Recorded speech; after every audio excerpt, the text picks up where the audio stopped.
Hey, what is going on, everyone? This is going to be the unboxing of the Gamesir G7 SE wire controller for Xbox. So if you guys don't know, this is the box for the controller right here, and what makes this controller so special is that this is going to be the first Xbox controller, licensed Xbox controller, that will have Hall effect joysticks. And if you guys don't know what Hall effect joysticks are, they're basically magnetic joysticks where they don't have no parts rubbing against each other. So they're technically anti-stick drift joysticks. And so I know that joystick drift is a big thing, and everybody loves those anti-stick drift joysticks because they last a lot longer compared to regular potentiometer joysticks. So without further ado, I'm just going to open this up. It's not really much to say. It just has Hall effect joysticks, 2 mappable buttons, vibrations, and is a wire controller that works on Xbox. So the very first wire controller that it has Hall effect joysticks for the Xbox One and Series X. So let's open this up. What we got here. Wow, this is actually packaged really nicely. All right, we're gonna rip here and okay. Wow, really nice packaging. And here we have the controller. So, this is a bummer. So the regular Gamesir G7 controller has mechanical buttons for the ABXY. This one does not have mechanical ABXY, they're just regular ABXY. So, I mean, that's a bummer. It's not the worst thing in the world, but I was hoping that there'll be mechanical keys just like the regular Gamesir G7. The 2 back buttons are nice. Get 2 programmable back buttons, and wear this. Wow. You guys ever heard of trigger stoppers? Well, these are back button stoppers. So by sliding this, basically prevents you from pushing the back button in. So you won't be able to accidentally push the back button, which actually is, you know, that's actually a feature I've never thought of. That actually might be a good feature. Also, you get 3.5mm jack for all your headsets, Turtle Beach headsets, Hyperkins, you know. But yeah, this is pretty much the standard controller. I mean, it feels just like the regular Gamesir G7. The joysticks feel nice, ABXY, a little different, feels nice. The buttons are nice and clicky, D-pad's nice, and you can take off the front plate. So which means that most likely you could probably put on the original Gamesir G7 plate over top of this and give it that little black shell. But you know, I kind of like this white shell. It looks nice to me. So, but does this mean I can? Oh yes. One thing I will do is put my own custom joysticks on here, which I can measure out. See if I can get this back on. Okay, it's back on.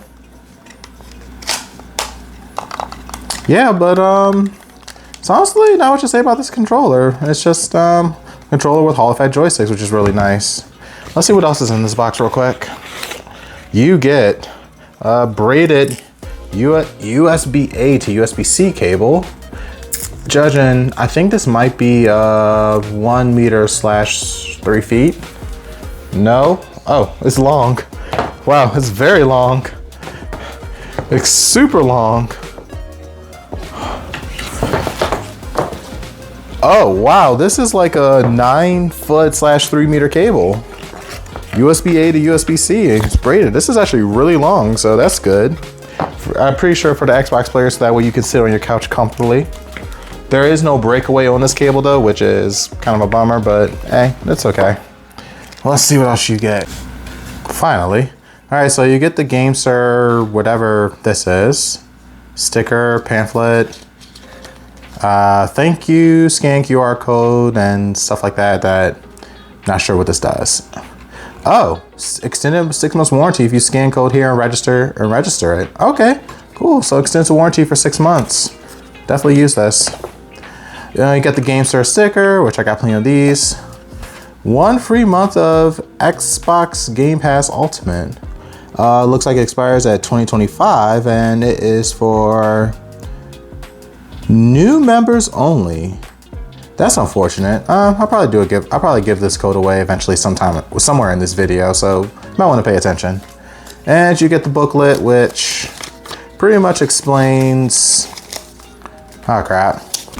It pretty much explains all the features of the controller. Basically, D-pad, how to connect it to your PC, how to connect it to your Nintendo, the mode buttons, what they do, how to program the back buttons, and yeah, that's pretty much about it.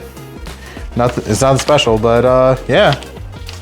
Well, I guess I've looked at everything for this controller, so definitely play some video games with this, and let's see how this controller performs, especially with the Hall effect joysticks. Alright guys, so here we are in Gamepad Tester. As you see, I have the controller right here, as I can see all the inputs on the controller. And without further ado, we're going to test the joystick accuracy of the joysticks. Right now, they sit perfectly at that 0.00002, which I love to see. Now let's see how accurate these joysticks really are. Over, around, with a 0.5 error rate. Can I get that to 0.6? No, I cannot get it to 0.6 no matter how much I jitter and like flick these sticks around, this is really good. I love to see that the Hall effect joysticks are very accurate, and yeah, it's a pretty cool thing. I have to say, yeah, good. Let's move on. All right, guys, so here we are in the X input tester. So we're going to test the input latency of the Gamesir SE controller. So without further ado, let's give this a whirl. Get them ready, and here we go. Okay, a lot of 3.8, 3.9s, and here we go. We have an average input latency of 3.89 milliseconds with a polling rate of 256. Not too many jitters. The maximum input is what, around 7.9 milliseconds. I have to say, like, this is pretty good, pretty standard for a wired Xbox controller. And also I did try overclocking with this controller and it honestly did nothing. So all right guys, so the Gamesir G7 SE controller is also compatible with the Gamesir Nexus app. So as you see, I have it open right here. And with this app, you can configure the controller between the 3 profiles, and you also have the ability to overclock this controller. So you can overclock this controller from 250 Hertz to 500 Hertz. Also, to let you know that when you do overclock this controller, you will get a message to let you know that the headphone jack's been disabled during overclocking. And you can even overclock this controller all the way up to 1000 Hertz. So just to let you know that yes, this controller can have a less than a 1 millisecond polling rate, but you will get this message that will advise you that even though this controller can be overclocked to 1000 Hertz, that there is a chance that you may have some unknown risk to this controller. So basically, if you guys don't know, like back then when this controller first came out with the software for overclocking, the PC one actually got pulled back because there were some reports that people's controllers were bricked. And the app was pulled back for the longest time, where you couldn't no longer overclock the Gamesir G7 SE controller, but now you can overclock it again. So looks like they gave you a message saying, hey, go ahead and overclock your controller, but just let you know that there could be some unknown stuff that happened to your controller, which will also include bricking your controller. So yeah, overclock it if you want to, but you can do it at your own risk. But actually, let's go into these profiles. This will allow you to configure all the buttons on the Xbox controller and the 2 back buttons as well. You can also adjust the dead zones on the joysticks. I actually was able to lower the input latent or the dead zones all the way down to around 5%, which is actually really good for me. So I got, you know, the quickness of when I move my joysticks. You're also able to adjust the left and right trigger ranges, and you can enable hair triggers if you want to, just to get that extra quick squeeze if you, of course, you want to keep on shooting, going real crazy like this without actually have to fully go all the way back up. And last but not least, you can control the vibration. So you can control the vibration on the triggers, and you can control the vibrations on the grips as well, which is underrated feature. I think that this is good. Some people may like vibrations, some people don't hate vibrations. Hey man, whatever your kink works for you. So yep, that's it for this Gamesir app as far as the profile goes. Alright guys, so I have been using the Gamesir G7 SE controller for quite some time, and honestly these are my thoughts about this controller. For Xbox players, I really do think that this is a great option for if you're looking for a budget controller, because of the fact that this controller has Hall effect joysticks and has the ability to be overclock. This makes this an excellent option for Xbox players who are looking for extra controller on a budget, so you can plug this into your Xbox and you can still have that competitive edge of having a low input latency for your controller, plus the Hall effect joysticks are really nice. As a matter of fact, I really do like the Hall effect joysticks because using the app, I was actually able to lower the joystick dead zones from 5% all the way down to 2% dead zone mode, so without having my joysticks going off the center. So it was still perfectly centered at 2%, and I was able to go ham. Plus with the overclock in the controller, it's a really sweet option. Now the only downside with this controller is even though you can overclock this controller, you still run to the possibility if you go to 1000 hertz that you could possibly brick your controller. Now this is really unfortunate for this controller, because I'm about to say, like, for a budget option, if you do overclock to 1000 hertz and you possibly run to the effects of bricking your controller, you're pretty much SOL. And I don't know if the warranty will cover a controller being bricked from overclock. I'm not sure. I mean, you guys could test out if you want to. My viable option is to overclock the controller to 500 hertz, so that way you can get that 0.02 input latency, because honestly the 1 millisecond input latency and 2 millisecond input latency, it's so close together that I highly doubt that you will notice the difference. So if you don't want to brick your controller and want to keep your controller safe, I will highly recommend you go to the 500 hertz and not do the 1000 hertz. But other than that, yeah, it's a really awesome controller.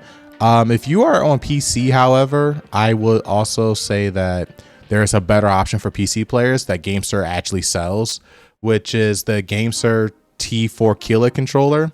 So this controller can do everything that the Gamesir G7 SE controller can do, but also has the added effect of having gyro to this controller, can be overclocked to 1000 hertz without you have to worry about this controller being brick, and comes with mechanical keys. So this also on my YouTube channel, one of the controllers I reviewed last year. So if you want a controller for PC that's from Gamesir, I highly recommend the Gamesir T4 Killer controller over the Gamesir G7 SE controller. But with that being said, if I was to give this controller a rating from 1 through 10, I highly do recommend this controller. I will say it's probably, heck, I'll give it an 8 out of 10. It's a really good controller for Xbox players, just because you guys can overclock it and you guys have Hall effect joysticks. For PC players, it's still a valuable option, even though that 1000 hertz comes with that warning screen where you could possibly brick your controller, which is why I say go for the Gamesir T4 Killer controller. But hey, overall, a solid controller for you guys to use, and honestly, really great job, Gamesir, for making these awesome controllers. Alright guys, so that is it for this video. If you found this review very helpful, you should do me a favor and hit that like button on this video, and also don't forget to subscribe to the YouTube channel. I know it's been a very long time since I posted a video. I've been busy on the holiday season, plus the beginning of the year. There was stuff going on, so I wasn't able to post for a little bit, but you know what? I am back. I'm going to be posting some of my older projects I have been working on while I was in my little hiatus, and also I'm also going to be posting some of the newer controllers that have recently been coming out. So again, hit like, subscribe, and also a good reason for you to hit that notification bell, so that way you guys know when my next video is published on my YouTube channel. But until then, I'll see you guys next time. Peace.